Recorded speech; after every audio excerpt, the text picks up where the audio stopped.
¿Qué tal? ¿Cómo están amigos y amigas de esta comunidad? Seguimos, por supuesto, platicando con los candidatos, candidatas al nuevo Poder Judicial de la Federación y vamos a hablar con la maestra Estela Ríos. Ella va para la Suprema Corte de Justicia de la Nación. Maestra, un placer recibirla. ¿Cómo está? Bien, muchas gracias. Aquí, aprendiendo cómo conectarme. Me da mucho gusto saludarlo, Jesús. He visto algunos de sus videos, Ah, me han gracias. parecido muy interesantes, muy serios. Eso me ha gustado. Muchas gracias, maestra. Honrado con sus palabras.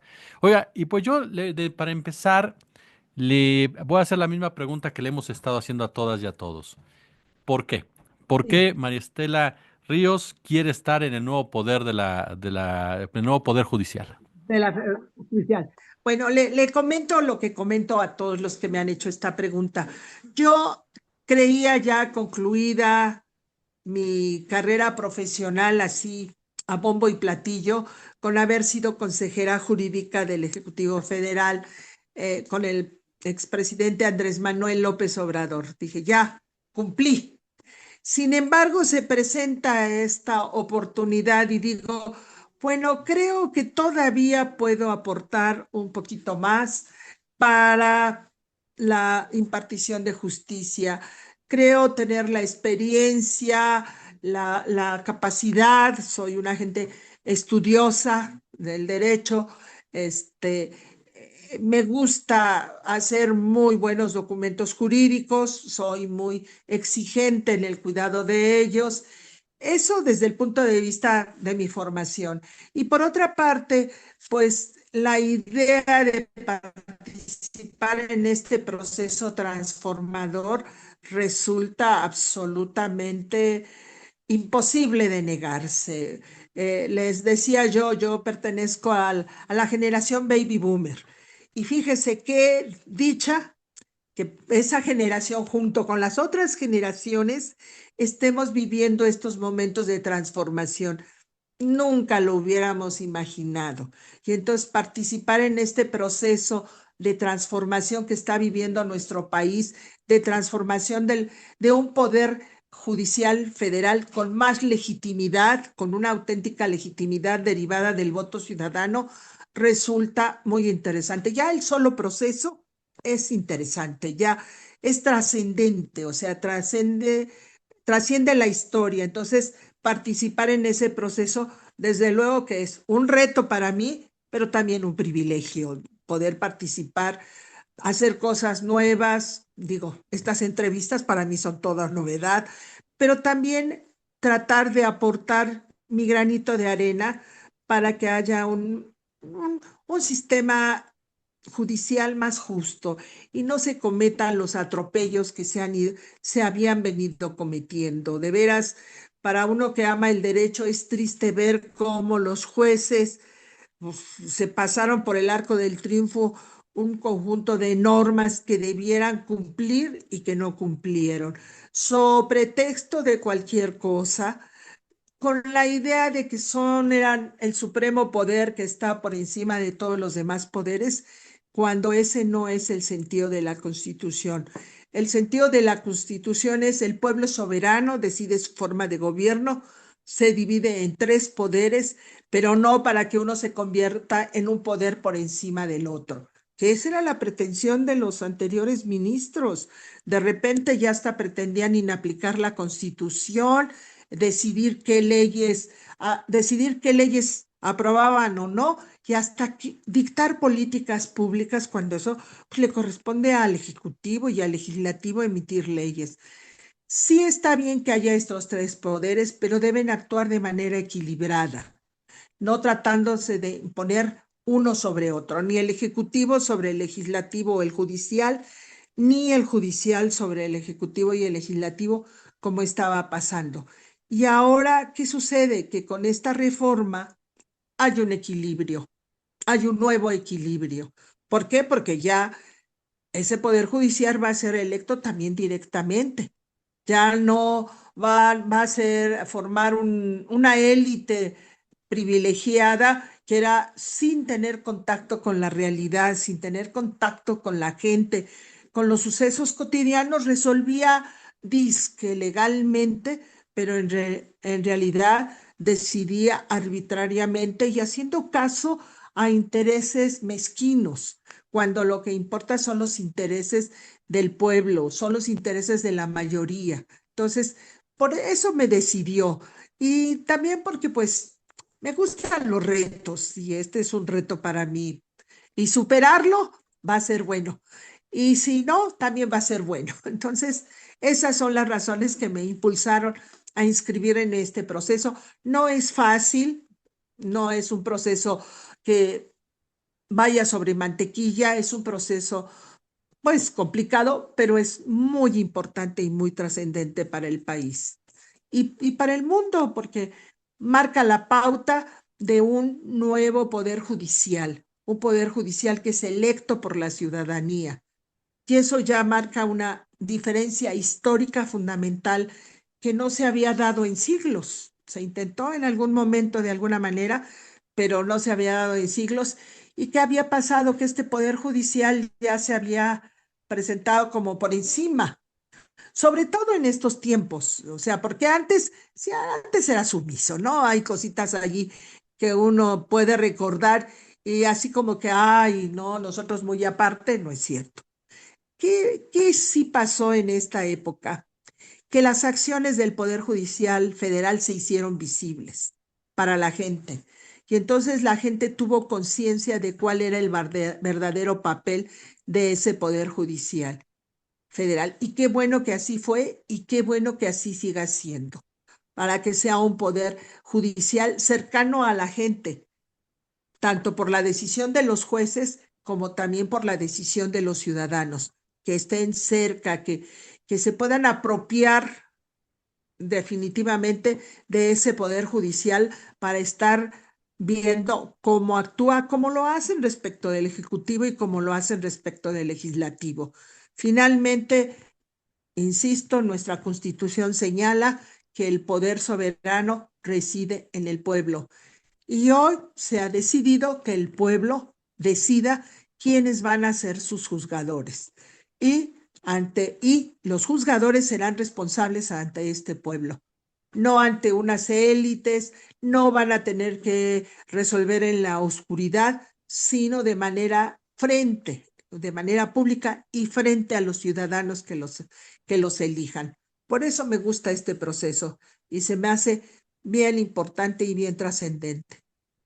Maestra, este punto de la democratización, la participación de la gente, basta para separar en un momento dado, para no tanto ya separar, sino para impedir que el poder económico nuevamente quiera involucrarse en el poder judicial o el mismo poder criminal, o qué más se requiere para ello. Mire, allí están esos poderes fácticos y esos poderes fácticos no van a renunciar a actuar, desde luego. O sea, eso hay que tenerlo claro. Pero los juzgadores van a tener más fortaleza. O sea, va a haber un poder judicial más fuerte porque va a estar apoyado en la voluntad ciudadana. Entonces, eso dificultará aún más que estos poderes fácticos operen, porque han operado y a lo mejor seguirán operando. Digo, no van a desaparecer de así de pronto, pero va a haber un control más eficaz, porque antes lo que había no es que se manejaran aparte, había contubernio, de veras. O sea, de que favorecían los intereses. Le voy a decir por qué porque se sentían parte de esa oligarquía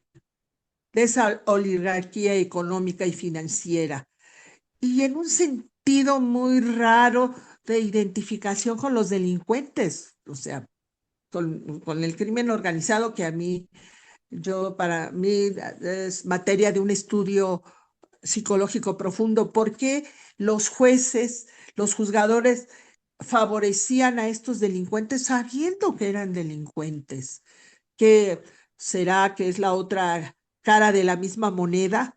Y lo que se está pretendiendo es romper con eso, que los jueces se identifiquen no con delincuentes, no con los grandes delincuentes, no con las oligarquías financieras y económicas, sino con la gente a la que se deben y se han debido siempre, porque ¿con qué se pagan los salarios y los privilegios económicos de estos juzgadores?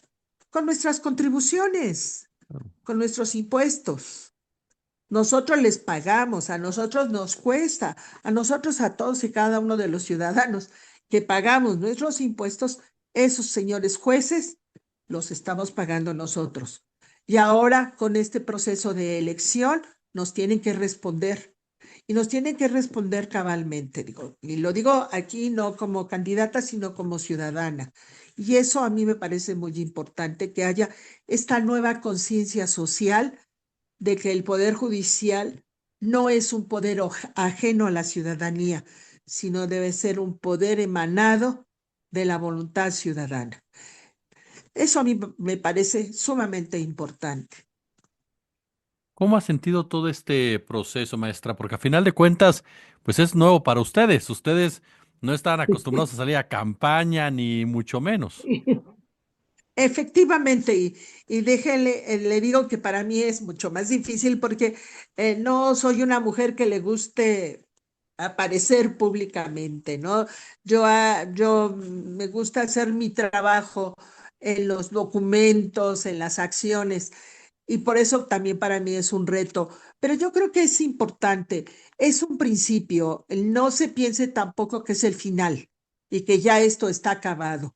Es un proceso que apenas comienza, es un proceso perfectible y que va a ir avanzando conforme pase el tiempo, pero es muy importante que haya iniciado.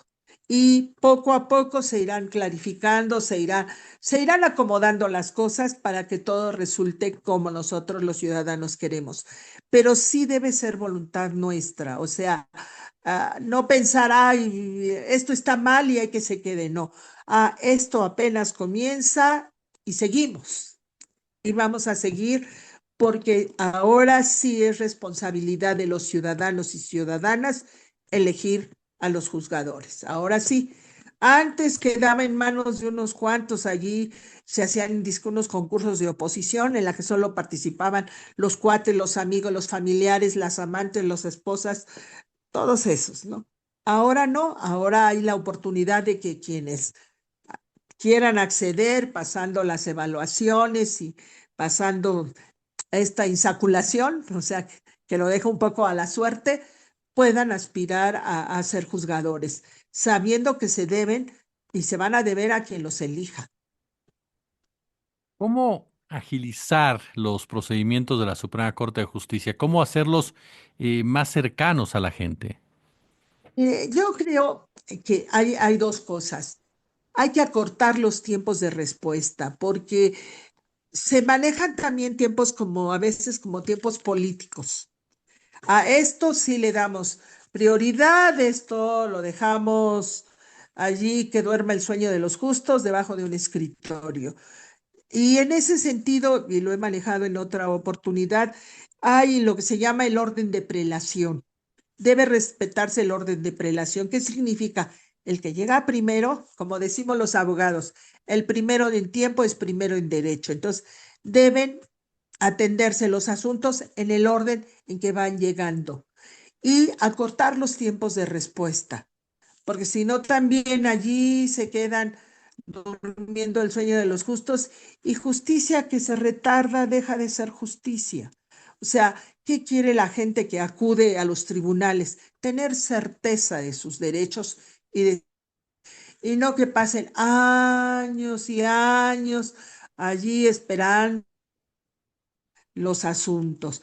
Claro, hay que decirlo, a algunos les conviene que esos procedimientos se prolonguen y hacen toda serie de artilugios y de chicanas procesales, como decimos los abogados, para alargar los juicios. Debe evitarse eso, porque no hace más que nos cuesta más, porque el que esos juicios tarden más es un costo mayor para los ciudadanos y perjudica a las partes interesadas, ¿no? Beneficiará a alguna, como ha quedado demostrado en algunos casos, pero perjudica a la mayoría y se convierte en un mayor costo social y económico el que la justicia se retrase. Mejor dedicar esos recursos para el bienestar social, para dar más becas, para atender a las personas de la tercera edad. Mejor que se ocupen en eso, porque eso, fíjese que es muy curioso, pero todo eso hace que el sistema se mantenga, porque si no lo hacemos así, es un sistema que entra en crisis y ya no se sabe cómo resolverlo. ¿Cuál fue el gran éxito de don Andrés? Fue el mantener este sistema vivo y productivo y eficaz. Fueron beneficiados tanto los más desfavorecidos como los más ricachones. Ellos también obtuvieron ganancias con este modelo, con este régimen que hoy se está conformando y se está consolidando. Entonces, sí es importante que se tome en cuenta el tiempo. Y yo lo digo mucho porque hay algo que se pierde y no se recupera para todos nosotros. Es el tiempo de vida. Una vez que se pierde, no se recupera. La salud se puede perder y podemos recuperarla, pero el tiempo de vida no. Y robarle tiempo de vida a los que acuden a que se les haga justicia, eso ya de por sí a mí me parece una injusticia. Entonces hay que acortar los tiempos de respuesta, hay que buscar resolver a la mayor brevedad. Y fíjese que inclusive nuestro artículo 17 lo establece. Muchas veces bueno, y se siguen alargando los juicios porque este artículo 17 dice, se va a privilegiar el fondo sobre el procedimiento. Porque, ¿qué pasaba? Se encontraba un vicio de procedimiento, regrésese el juicio hasta que se reponga el procedimiento, vuélvase a dictar sentencia, vuélvase a estudiar el fondo. Lo que promueve el artículo 17 es cuando los elementos del procedimiento no sean tan sustanciales, resuélvase el fondo, que es lo que luego no han querido hacer los señores ministros, que se fijan en minucias, entre comillas, procedimentales para impedir que una ley entre en vigor. Entonces, pues es grave porque están atentando en contra de la voluntad de la mayoría. Yo espero y yo propondré eso como miembro de la Suprema Corte integrante si llegara que privilegiemos el fondo por sobre ciertas formalidades del procedimiento que no sean sustanciales. Entonces, esa es una cosa. La otra es, ofrezco que mis proyectos de resoluciones que me toque realizar sean claras, precisas, concisas, sencillas y fáciles de comprender para todos los ciudadanos y ciudadanas. Hoy se llenan hojas y hojas y hojas y se repiten palabras y argumentos y de repente no se entiende pues, cuál es el sentido de la sentencia. Las sentencias deben ser accesibles para todos, por una razón, porque las sentencias que dicte el Pleno de la Suprema Corte no impactan nada más a una persona, a una parte, no impactan en abstracto, por ejemplo, al Ejecutivo o al Legislativo, impactan a miles de personas. Impactan en el sentido de que si algo que propuso el Ejecutivo no se aplica, tiene un impacto en la sociedad, favorable o desfavorable. Puede ser, no juzgo ahorita, pero sí impacta, porque son decisiones últimas de la Suprema Corte. Entonces, sí deben ser sencillas, deben ser claras y deben mantener un equilibrio. Yo digo, una justicia social, se debe aplicar la justicia social y le digo porque está en nuestra Constitución. Esa es la esencia de nuestra Constitución. Es una Constitución que ya tiene más de 100 años, pero sigue vigente porque tiene un espíritu eminentemente social. Y ese no ha desaparecido de nuestra Constitución, a pesar de todas las reformas que le hicieron, ¿eh? A pesar de eso, no pudieron y allí están presentes. Y eso es muy importante que se mantenga y se sostenga. Maestra Maristela Ríos, ¿cuál es su boleta y cuál es su número? Bueno, La boleta es moradita, morada, un color de transformación, y el número es el 26. Entonces, para quienes estimen que puedo ser un buen elemento, pueden poner el número allí en los cuadritos. Y junto con los de otras personas que estimen y estén convencidas de que haremos un buen papel, porque se necesita la voluntad de todos los ministros para sacar adelante este país en lo jurídico y para implantar un sistema de justicia real, efectiva y eficaz. Maestra, finalmente preguntarle, ¿se vale hacer política desde la Suprema Corte? Mire, se, ha, se hace política, porque la política es el ejercicio del poder. Lo que no se vale es hacer una política ajena a las necesidades del pueblo. Eso es lo que no se vale, porque la política es ejercicio de poder y ellos son un poder. El poder judicial es un poder público. Y eso de que hay aquí todo lo decidimos jurídicamente, pues últimamente se ha demostrado que no ha sido así. ¿Qué toca al Poder Judicial? El Poder Judicial le toca cumplir y hacer cumplir las leyes que emanan del Poder Legislativo y que promulga el Ejecutivo. Eso es lo que le toca.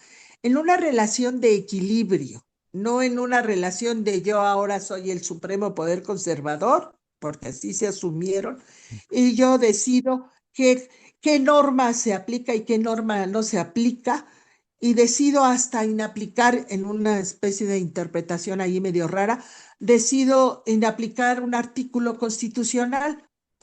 O sea, no perdón que diga, pero órale, pues, ¿qué les pasa, no? O sea, no, eso no se puede hacer.